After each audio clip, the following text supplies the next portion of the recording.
예배 오신 여러분 너무나 환영합니다. 다 함께 찬송가 80장 찬양하겠습니다.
지금도 살아계셔서 언제나 하시는 일, 나 같은 죄인 부르사 참 소망 주시도다.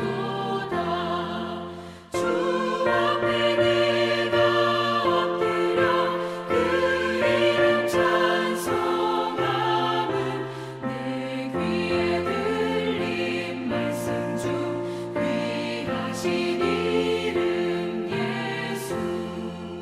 주 예수께서 영원히 어제나 오늘이나 그 이름으로 우리에게 상복을 내리신다. 주 앞에 내가 엎드려 그 이름 찬송함은 내 귀에 들린 말씀 중 귀하신 이름 예수.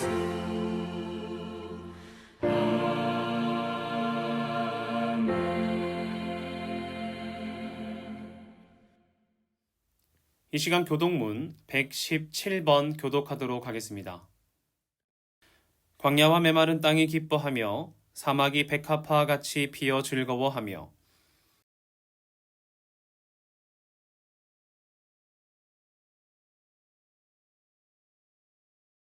그것들이 여호와의 영광 곧 우리 하나님의 아름다움을 보리로다.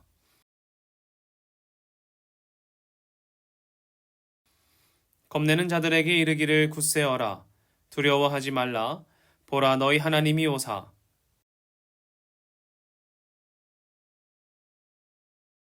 그때에 맹인의 눈이 밝을 것이며 못 듣는 사람의 귀가 열릴 것이며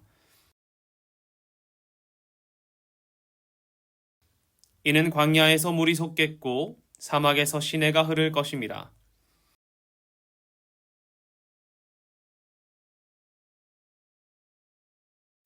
승냥이에 눕던 곳에 풀과 갈대와 부들이 날 것이며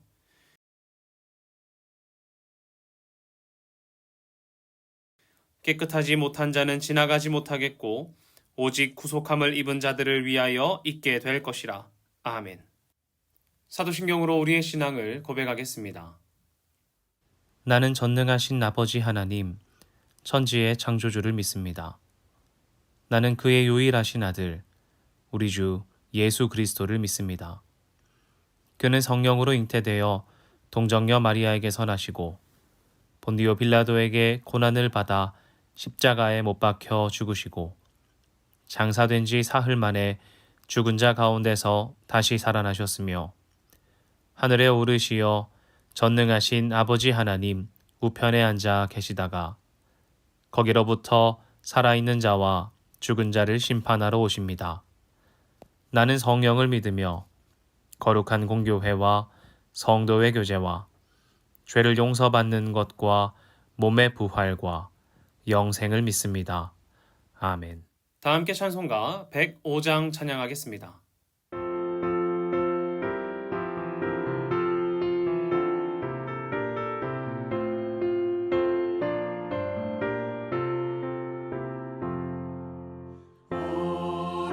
오랫동안 기다리던 주님 강림하셔서 죄에 매인 백성들을 자유 얻게 하시네.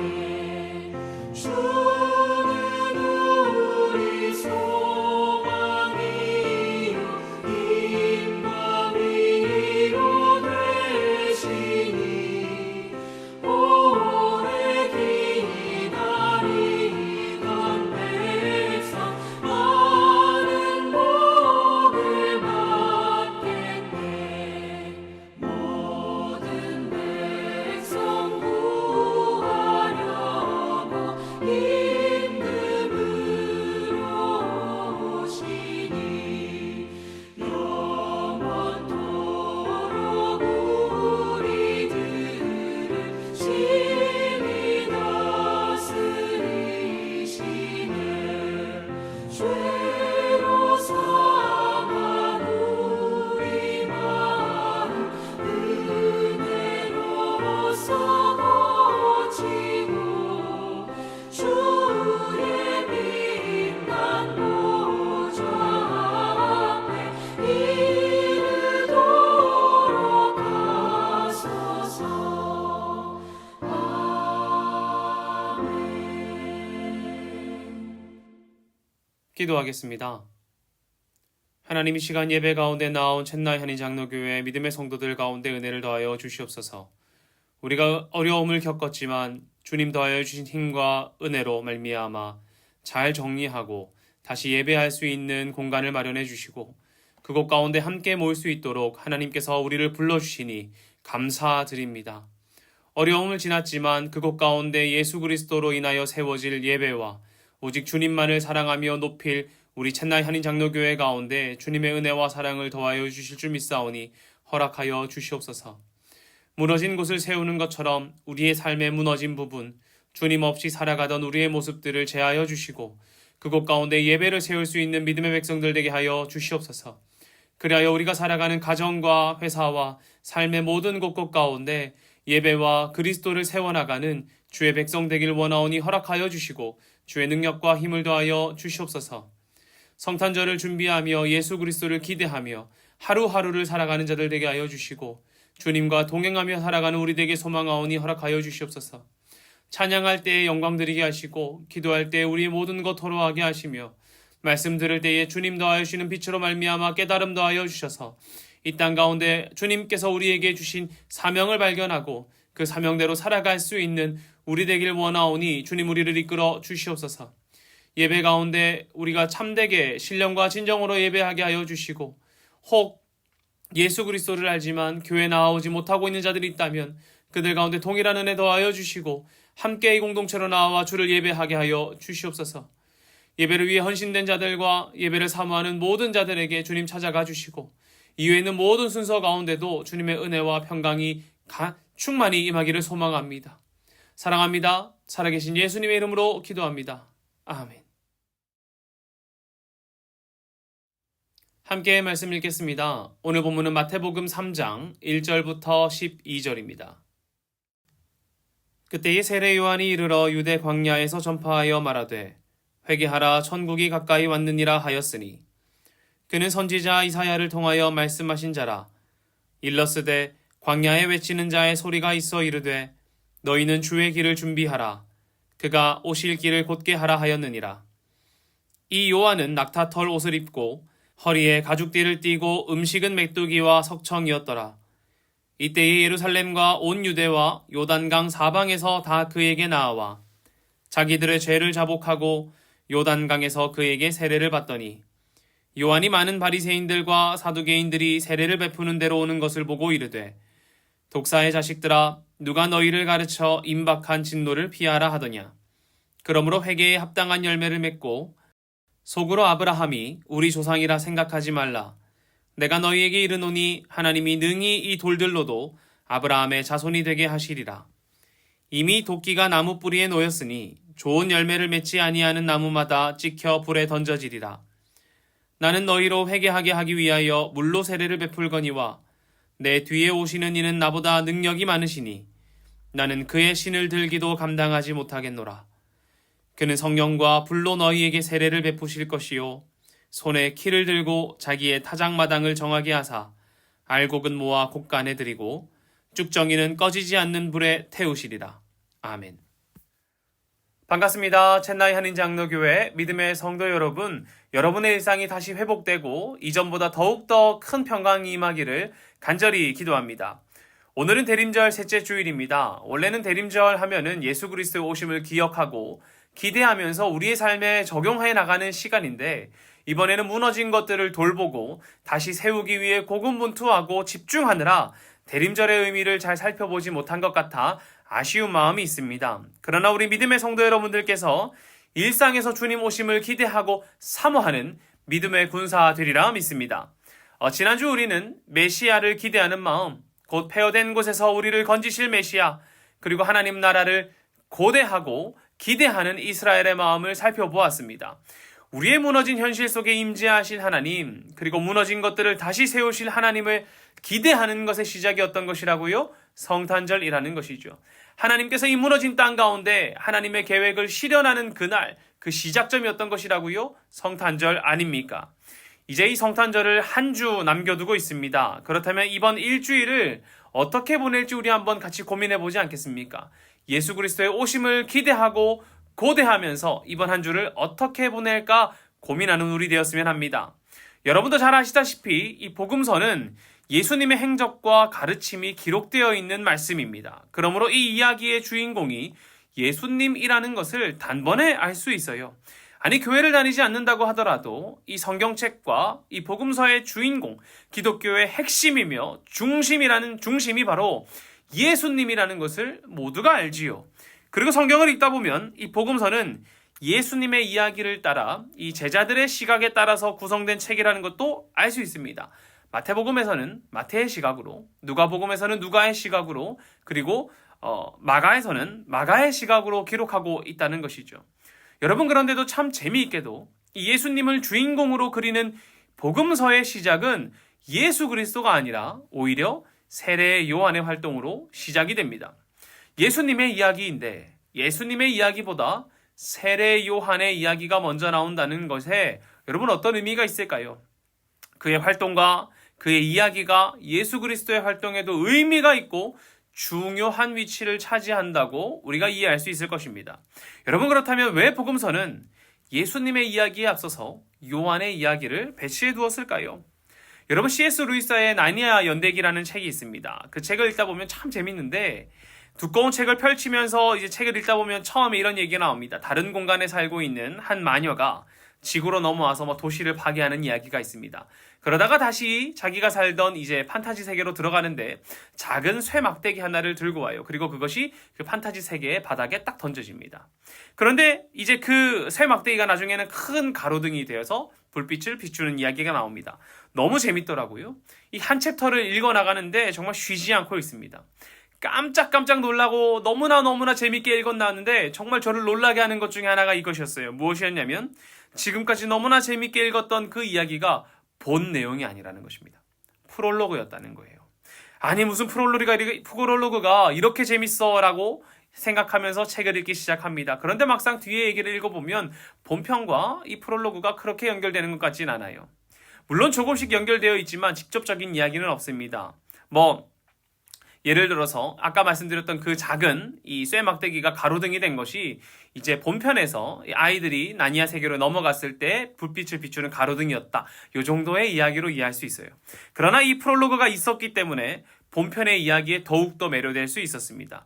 처음 일어났던 그 사건들과 장소들, 또 물건들이 이렇게 연결되는구나 하는 즐거움이 있었단 말이죠. 마태복음을 포함한 복음서들은 예수님의 사역을 말하는 챕터에 앞서서 세례 요한의 사역을 언급하고 있습니다. 누군가는 짧게 언급하고요. 또 누군가는 챕터를 할애하여서 길게 서술하고 있기도 합니다. 여러분이는 앞서 말씀드린 것처럼 예수님의 하나님 나라의 사역에 앞서서 요한의 등장과 그의 선포와 그의 삶이 그리스도 예수의 사역에 있어서도 의미가 있고 역할이 있었다는 것을 알 수 있다는 것이죠. 여러분, 그렇다면 요한은 왜 예수님의 사역에 앞서서 필요했을까요? 왜 요한의 사역이 이 예수님의 사역에 앞서서 프롤로그처럼 필요했냐는 것입니다. 세례 요한의 역할이 분명해지는 지점이 있는데요. 본문의 3절입니다. 이사야의 예언이죠. 함께 읽어보겠습니다. 그는 선지자 이사야를 통하여 말씀하신 자라. 일러스되 광야에 외치는 자의 소리가 있어 이르되 너희는 주의 길을 준비하라. 그가 오실 길을 곧게 하라 하였느니라. 아멘. 어떻게 말합니까? 그리스도께서 오시기 전에 광야에 외치는 자의 소리가 있을 것이라고 말합니다. 주의 길을 준비하는 자가, 그가 오실 길을 곧게 하는 자가 있어야 한다는 것이죠. 여러분, 그가 누구입니까? 바로 사가랴와 엘리사벳의 아들 요한입니다. 이 요한의 탄생을 살펴보면은 누가복음 1장에 등장하는데요. 요한의 아버지 사가랴와 이제 어머니 엘리사벳은 하나님 앞에 의인이고 율법으로는 흠이 없는 사람이었습니다. 그런데 아이가 없었어요. 그러던 어느 날 사가랴가 제사장의 직분을 감당하기 위해 행하고 있을 때에 하나님의 사자가 나타나서 그에게 아들을 주리라고 약속합니다. 누가복음 1장 13절에서 16절입니다. 천사가 그에게 이르되 사가랴여 무서워하지 말라. 너의 간구함이 들린지라. 내 아내 엘리사벳이 내게 아들을 낳아 주리니 그 이름을 요한이라 하라. 너도 기뻐하고 즐거워할 것이요 많은 사람도 그의 태어남을 기뻐하리니 이는 그가 주 앞에 큰 자가 되며 포도주나 독한 술을 마시지 아니하며 모태로부터 성령의 충만함을 받아 이스라엘 자손을 주 곧 그들의 하나님께로 많이 돌아오게 하겠음이라. 아멘. 요한의 탄생으로 인해 사가랴와 엘리사벳이 기뻐할 것입니다. 그리고 또 많은 사람도 기뻐한다고 해요. 왜 그렇습니까? 그가 모태로부터 성령의 충만함을 받아 이스라엘 자손을 그들의 하나님께로 많이 돌아오게 할 것이기 때문입니다. 주의 길을 준비하며 많은 사람들을 하나님에게로 돌아오게 한다는 것이죠. 그리고 이 요한의 활동으로 말미암아 예수 그리스도의 오심이 준비되기 때문일 것입니다. 여러분, 사가랴와 엘리사벳이 이 놀라운 일을 경험하고 요한이 태어나고 그의 역할을 성장을 보면서 하나님께서 준비하신 자라는 것을 알 수 있었을 것입니다. 그러나 사가랴와 엘리사벳만 알면 이게 무슨 소용이 있겠습니까? 사실 많은 사람들이 세례 요한의 역할을 알 수 있어야 하지 않을까요? 그런데 여기서 또 세례 요한의 역할이 분명히 드러나는 지점이 사가랴와 엘리사벳뿐만 아니라 사람들도 알 수 있는 상황이 있었다는 것이죠. 바로 이 요한의 역할이 드러나는 지점 중에 하나가 유대인들의 기대 사이에서 밝히 드러나는 것입니다. 하나는 무엇입니까? 이 본문에서와 같이 3절에서 말하는 이사야의 예언이었고 이 사가랴와 엘리사벳의 아들로 태어난 요한, 그리고 사가랴가 경험한 것도 하나님께서 준비하신 것이라고 알 수 있겠지만 사람들의 기대와 요한의 삶이 사람들로 인하여서 하나님께서 준비하신 사람이라는 것을 깨닫게 했다는 것이죠. 지난주 말씀드렸듯이 유대인들은 메시아를 향한 기대와 희망이 있었습니다. 그들이 비록 폐허가 되고 민족이 종으로 끌려갔더라고 하더라도 이러한 어려움은 자신들의 죄로 인해 곧 우리가 하나님을 떠나고 하나님의 뜻에 순복하지 못하였던 자신들의 삶으로 인해 하나님께 혼인하고 있다는 것을 깨달았습니다.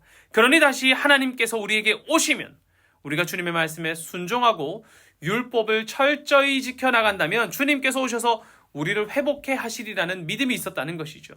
그리고 이 이스라엘 사람들이 하나님의 일하심을 깨달을 수 있는 표지가 하나 있었는데 그 중에 하나가 바로 엘리야와 같은 사람의 출현입니다. 누가복음 1장 17절은 요한을 설명하면서 이렇게 말해요. 읽어보겠습니다. 그가 또 엘리야의 심령과 능력으로 주 앞에 먼저 와서 아버지의 마음을 자식에게 거스르는 자를 의인의 슬기에 돌아오게 하고 주를 위하여 세운 백성을 준비하리라. 아멘. 여러분 어떻습니까? 그러므로 그들은 주의 앞에 나타나서 주님의 날에 앞서서 먼저 오실 엘리야의 도래를 갈망하고 있었습니다. 근데 이 요한이 어떤 사람과 같았습니까? 엘리야의 심령과 능력으로 먼저 와서 백성들을 준비하는 사람이었다는 말이죠. 여러분, 이러한 배경 가운데 세례 요한의 등장은 로마의 지배를 받는 사람들, 이 이스라엘 사람들에게 희망이 되었을 것입니다. 저의 삶을 보니 저 사람의 삶을 보면서 이 아마 메시아를 준비하는 이 엘리야와 같은 사람으로 여겼을 것이란 말입니다. 그것을 어디서 알 수 있냐면 본문 4절에서 알 수 있어요. 4절을 보면 요한의 모습을 묘사합니다. 한번 읽어보겠습니다. 이 요한은 낙타털 옷을 입고 허리에 가죽띠를 띠고 음식은 맥두기와 석청이었더라. 그는 낙타털 옷을 입고 허리에 가죽띠를 둘렀다고 합니다. 여러분이 성경에서 이 사람의 모습을 묘사하는 게 많지 않아요. 그런데 이 열왕기 하에서 엘리야의 모습이 또 묘사되거든요. 이 1장 8절에서 이렇게 묘사합니다. 그들이 그에게 대답하되 그는 털이 많은 사람인데 허리에 가죽띠를 띠었더이다 하니 왕이 이르되 그는 디셉 사람 엘리야로다. 아멘. 이렇게 말합니다. 여러분, 외모를 언급하는 것이 성경의 흔한 일이 아니라고 말씀드렸습니다. 그런데 굳이 외모를 언급하고 있다는 것은 이 세례 요한이 바로 이스라엘이 기다리던 메시아를 준비하는 엘리야의 역할을 하고 있다는 것을 사람들에게 강조하고 있다는 것이에요. 이 엘리야의 모습과 닮은 세례 요한의 모습을 보면서 이 사람이 엘리야의 역할로 주를 준비하는 사람으로 오고 있구나라고 알 수 있다는 것이죠. 요한이 털옷을 입고 허리를 동여매고 광야로 나가 외치기 시작했을 때 사람들의 마음이 꿈틀거렸을 것입니다. 열왕기의 내용을 알고 있던 사람들은 그의 모습을 보면서, 세례 요한의 모습을 보면서 엘리야의 모습을 떠올렸을 것입니다. 또 그가 엘리야의 역할을 하는 선지자라는 것을 깨달았을 것입니다. 그리고 그의 메시지를 들으면서 우리를 건지실 메시아, 오실 그분을 기대하고 있지 않았겠습니까? 여러분, 그의 메시지가 무엇이었습니까? 회개하라, 천국이 가까이 왔느니라 였습니다. 여러분은 어떻습니까? 이 회개하라는 메시지를 들었을 때에 여러분의 반응은 어떠합니까? 어린 시절 저는 딱히 회개할 게 없었습니다. 어머니를 향해서 좋지 않은 태도를 보였던 것, 그것에 대해서 미안한 마음과 회개하고 잘못했다고 말했지만 그것을 고백하고 회개하고 나면은 딱히 고백할 게 없었던 것 같아요. 예전에는 삶이 어렵거나 힘들 때, 아니면 정말 자신의 삶을 돌아볼 때에 사람들은 복음을 받으면서 회개하고 죄를 고백하곤 했습니다. 그런데 여러분, 많은 사람들이 요즘에는 풍요롭게 살죠. 어렵지 않고요. 또 많은 사람들이 법을 지키기 위해 노력하거든요. 죄인처럼 나쁘게 살지 않기 위해 노력한단 말입니다. 그래서 잘못을 이야기하면 어떤 사람들은 받아들이지 않기도 합니다. 그래서 윌리엄 목사님이 쓴 책 중에는 이런 책도 있어요. 부족한 것이 없는 사람에게 왜 복음이 필요한가? 여러분, 고민되지 않습니까? 부족한 것이 없는 사람에게는 복음이 왜 필요할까요? 이런 거 말입니다. 그리고 만약 여러분이 회개하라고 천국이 가까이 왔다는 이 메시지를 외치고 있는 사람들을 본다면 여러분은 어떻게 반응하시겠습니까? 물론 그 당시는 이제 메시아를 기대하던 분위기와 율법을 철저히 지키던 사람들에 비해 우리의 기대와 삶이 다르다고 하지만, 그럼에도 어떤 사람들은 이 회개하라는 메시지에 반응하여서 회개할 수도 있고요. 또 어떤 사람은 이 회개하라는 이 메시지가, 천국이 가까이 왔다는 이 메시지가 허무맹랑하게 보여서 그런 얘기보다 현실적인 이야기를 하라고 말할 수도 있을 것 같습니다. 그런데 여러분, 이 이스라엘은 요한의 이야기를 중요하게 여겼다는 것이 중요합니다. 이 요한의 이야기를 중요하게 생각했다는 거예요. 의미 있게 받아들였다는 것입니다. 5절과 6절을 한번 살펴볼까요? 이렇게 말합니다. 이때에 예루살렘과 온 유대와 요단강 사방에서 다 그에게 나와 자기들의 죄를 자복하고 요단강에서 그에게 세례를 받더니 아멘. 어떻게 말합니까? 이스라엘과 온 유대와 요단강 사방에서 사람들이 나와 세례 요한에게 나와서 자기들의 죄를 자복하고 회개하고 세례를 받았다고 합니다. 여러분, 이러한 백성들의 반응을 보면서 우리는 이스라엘의 감정과 마음을 엿볼 수 있습니다. 어떤 것입니까? 이들은 메시아를 기대하고 있다는 거예요. 우리를 건지시고 회복해 하시고 다시 세우실 그분을 기대하고 있는 것입니다. 요한이 엘리야의 역할로 광야에서 메시지를 선포하고 있을 때 그들은 열정적으로 요한에게 나아가 회개했고요. 하나님 나라를 준비하는 요한의 메시지에 귀를 기울였습니다. 그들이 간절히 고대하던 하나님 나라, 그 이야기가 요한의 입에서 선포되어지자 이스라엘은 기다렸다는 듯이 요한에게 나아가서 하나님 나라를 위해 자신을 준비시킬 요한의 메시지에 순종했단 말이지요. 여러분 생각해보면 이스라엘이 어떤 마음 가지고 있었겠습니까? 자신들은 하나님의 나라, 하나님 백성, 하나님 민족이라는 마음이 있었겠지요. 비록 우리의 죄로 인하여서 타국의 지배를 받고 있지만 그들의 마음속에는 우리는 다윗의 자손, 하나님의 백성이라는 마음이 분명히 자리 잡고 있었을 텐데 요한이 외치고 있습니다. 무엇이라고요? 하나님이 아니라 죄와 함께하는 여러분, 죄에서 떠나 하나님에게 돌아가십시오. 이렇게 말이죠. 그리고 그들은 이 요한의 메시지에 반응하여서 회개했다는 것입니다. 여러분 회개가 무엇입니까? 회개는 그저 내 잘못 고백하는 것인가요? 그저 회개는 하나님 나 이거 잘못했습니다. 내가 이러이러한 거 잘못했습니다. 내가 이때는 이거 참 잘못했고요. 어렸을 때 이거 잘못했습니다. 이것이 회개입니까? 회개는 죄를 고백하고 용서를 구한다기보다는 오히려 관계적인 거예요. 입체적인 것이란 말입니다. 내가 이것 잘못했습니다를 넘어서 나의 존재가, 나의 인격이, 나의 가치와 삶이 죄에서 떠나 이제는 하나님에게로 향하는 것, 하나님께 가까이 나아가는 것이 바로 회개란 말입니다. 그러니 수많은 사람들이 요한의 메시지를 들을 때에 관계적으로 주님께 나아가 돌아서는 것, 회개하기를 원한 것입니다. 요한은 이스라엘에게 이런 존재적인 변화, 입체적인 변화를 요구했습니다.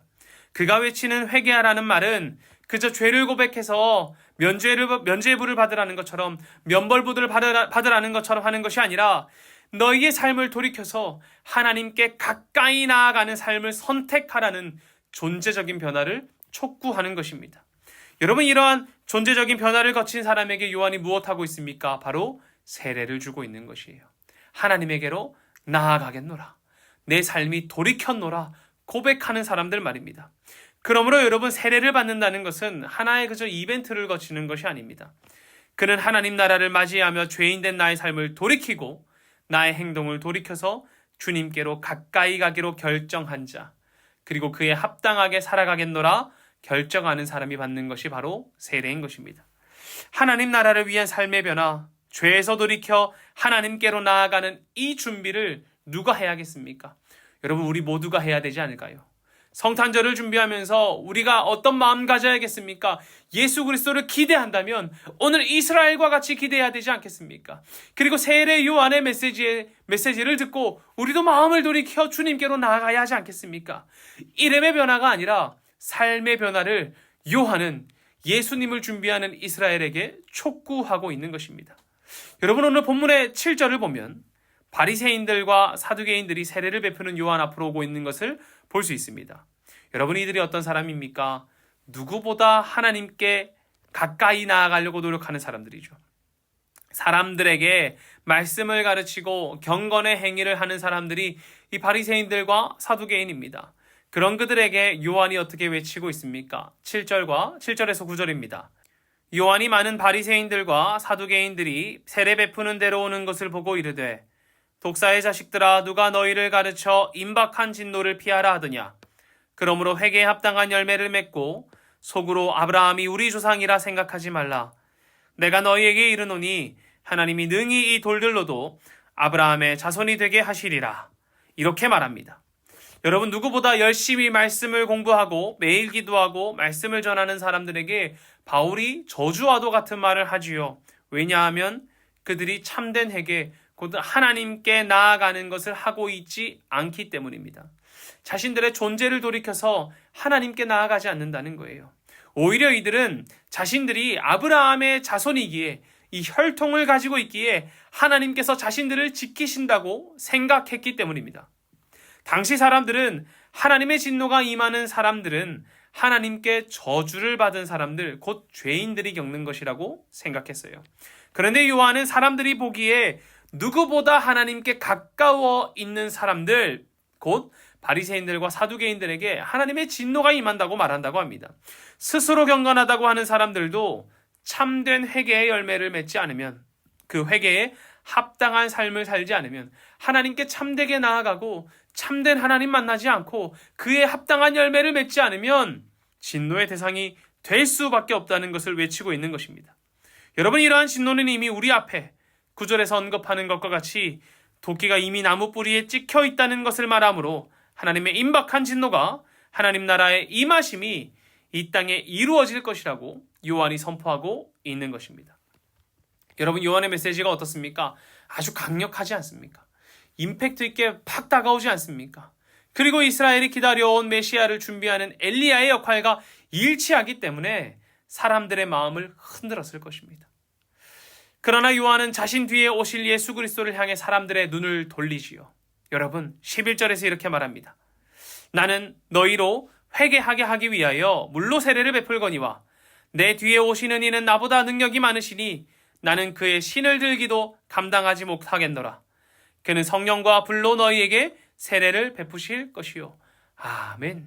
여러분, 모든 복음서가 요한의 이야기를 담고 있다는 것은 그의 메시지와 역할이 예수 그리스도의 오심과 그의 사역에 있어서 중요한 위치를 차지한다는 것을 알 수 있습니다. 여러분, 그의 역할이 무엇입니까? 사람들의 삶을 바꾸어 예수 그리스도를 온전히 보게 하는 것입니다. 너희 하나님께 나아가고 있다고 생각하고 율법의 의의를 지키고 있다고 생각하고 있는 너희들도 회개하고 주를 온전히 마주하라. 오실 메시아를, 오실 그리스도를 마주하라. 바로 보라는 것입니다. 그리고 회개하여 삶을 돌이켜서 그에게로 나아가라. 참된 주에게로 나아가라. 강력히 선포하고 자신에게 주어지는 스포트라이트를 누구에게로? 예수 그리스도에게로 던집니다. 성탄절을 앞두고 우리는 축제를 즐깁니다. 세상이 축제를 준비하지요. 그러나 이때에 예수 그리스도를 기다리는 이때에 요한은 우리에게 말하고 있습니다. 여러분, 회개하십시오. 우리의 삶을 돌이키십시오. 왜냐하면 하나님 나라가 가까웠기 때문입니다. 우리의 삶을 돌이켜서 죄에서 벗어나십시오. 그리고 그리스도를 마주하십시오. 나는 하나님의 백성이라는 이 타이틀에 사로잡히지 마시고, 나는 교회를 다니고 있는 사람이라는 타이틀에 사로잡히지 마시고 우리의 삶을 돌이켜 하나님 나라의 백성다운 삶을 살아가십시오. 다음 주 성탄절을 준비하면서 우리는 이 요한의 이야기를 기억하기 원합니다. 회개하고 우리의 스포트라이트를 예수 그리스도께로, 그리고 우리의 삶을 돌이켜서 회개하고 주를 맞이하는 우리 챗나이 한인 장로교회 믿음의 성도들 되지 않으시겠습니까? 그리스도 없는 성탄을 준비하는 사람들, 혹은 성탄절의 기쁨만 기억하는 교회가 되는 것이 아니라 성탄의 기쁨을 준비하면서 우리의 삶을 돌이켜 회개하고 회개에 합당한 열매를 맺고 사는 세례받은 자처럼 살아가는 이번 주를 보내는 여러분들 되시기를, 요한의 강력한 메시지를 보고 내가 기다리는 예수 그리스도를 맞이하기 위해 삶을 돌이켜 회개하고 우리의 스포트라이트를 주만 보고 비추고, 그리고 그 오시는 주를 기대하며 살아가는 한 주 되시기를 간절히 소망합니다. 기도하겠습니다. 하나님, 주님 오시는 이 성탄절, 그것이 한 주 남았습니다. 우리가 성탄절을 기대하며 기다릴 때에 축제를 기다리는 것이고 주님 오심을 기뻐하며 기다리는 것이지만, 오늘 이번 한 주를 살아갈 때에 우리가 요한의 메시지에 비추어 우리의 삶을 회개하고 주님께로 방향을 돌이키게 하여 주시옵소서. 우리가 지금까지 기다려온 예수 그리스도, 그분의 오심을 기대하며 기다릴 때에 다른 것 다 하고 축제를 즐길 것 다 하고 기뻐하고 기도하는 것으로만 기다리는 것이 아니라 요한의 메시지와 같이 회개하고 삶을 돌이켜 주를 향해 나의 삶을 돌이키는 존재적인 변화를 함으로 말미암아 주를 기다리는 우리 되게 하여 주시옵소서. 그저 기쁨으로만 기다리는 것이 아니라 나의 삶을 돌아보고 돌이키고 주를 맞이하는 사람 될 수 있는 준비된 자로서 예수 그리스도를 맞이할 수 있는 우리 되게 하여 주시옵소서. 한 주간 우리의 삶을 돌이키고 회개하고 주께 붙들림 받기 위해 엎드리는 자들 되게 하여서 예수 그리스도의 오심을 맞이하였을 때에 주님, 나의 삶을 엎드려 주를 맞이합니다. 고백할 수 있는 챗나이 한인 장로교회 믿음의 성도들 되게 하여 주시옵소서. 세상은 예수 그리스도 없는 성탄절을 준비하고 예수 그리스도 없이 기쁨만 가득 찬 성탄절을 준비하지만, 우리는 기쁨과 회개가 함께 하는 믿음의 교회 되어서 참된 예수 그리스도의 오심을 의미를 발견할 수 있는 우리 믿음의 성도들 되게 하여 주시옵소서. 사랑합니다. 살아계신 예수님의 이름으로 기도합니다. 아멘.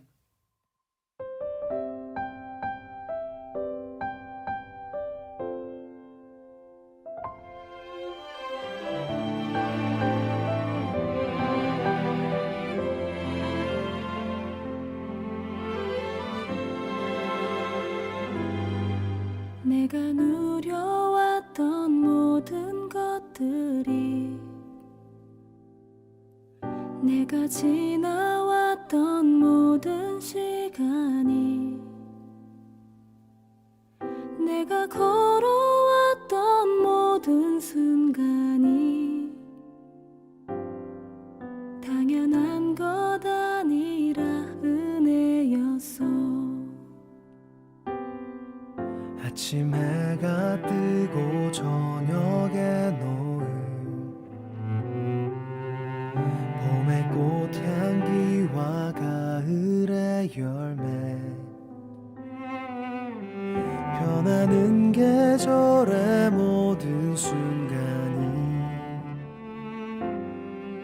당연한 것 아니라 은혜였어. 모든 것이 은혜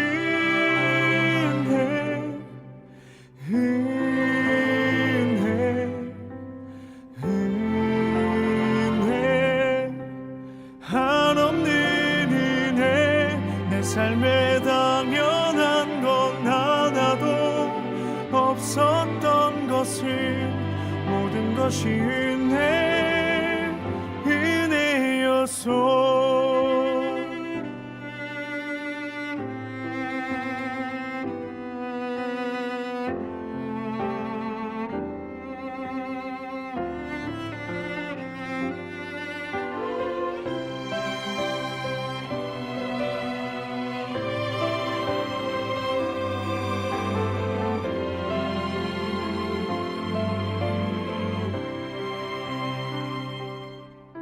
내가 이 땅에 태어나 사는 것,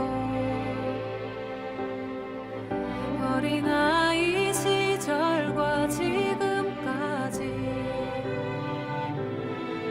숨을 쉬며 살며 꿈을 꾸는 삶,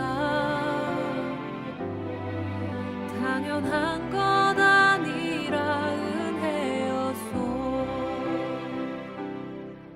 내가 하나님의 자녀로 살며 오늘 찬양하고 예배하는 삶, 복음을 전할 수 있는 축복이 당연한 것 아니라 은혜였소. 모든 것이 은혜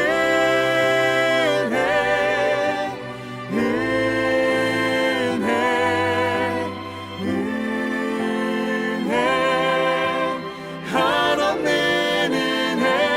내 삶에 당연한 건 하나도 없었던 것을 모든 것이 은혜였소.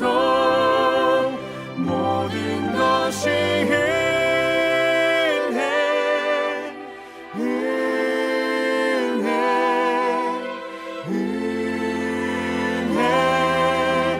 한없는 은혜.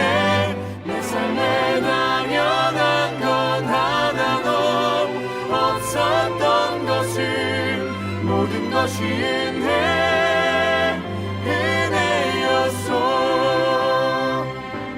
모든 것이 은혜였소.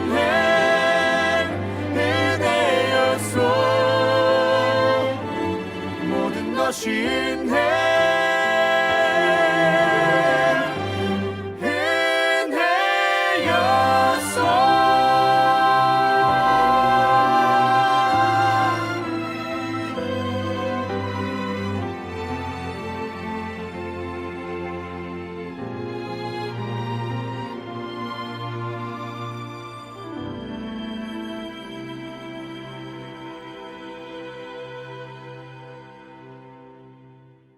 봉헌기도 하겠습니다.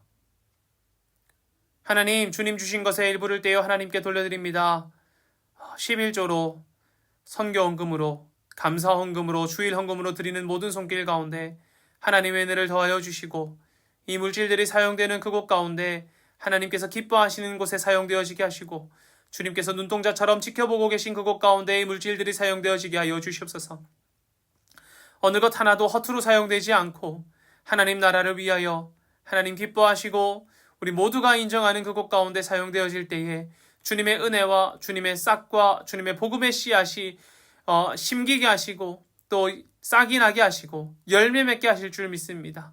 하나님, 감사한 마음으로 또 기꺼이 주님께 드리는 마음으로 내어드린 이 손길 기억하여 주셔서 하나님께서 더하여 주시는 은혜와 충만함으로 가득 채워주시고 우리의 삶 가운데 다른 것 아니라 오직 주님만으로 살아가는 믿음 가질 수 있게 하여 주시옵소서.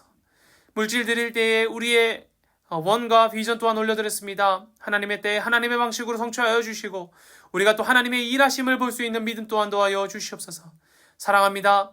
살아계신 예수님의 이름으로 기도하옵고 지금은 우리를 구원하신 예수 그리스도의 은혜와 아버지 하나님의 충만하신 사랑과 성령님의 교통하심이 예수 그리스도의 오심을 기대하며 기다릴 때에 기쁨으로만 기다리는 것이 아니라 나의 삶을 돌이켜 회개하고 요한의 메시지와 같이 회개함으로 말미암아 오실 주님을 기다리는 그러길 원하는 사랑하는 첸나이 한인 장로교회 모든 믿음의 성도들과 그들의 생업과 가정 가운데 해외 곳곳에 있는 모든 믿음의 백성들 가운데 이제로부터 영원히 함께 하시기를 간절히 축원하옵나이다.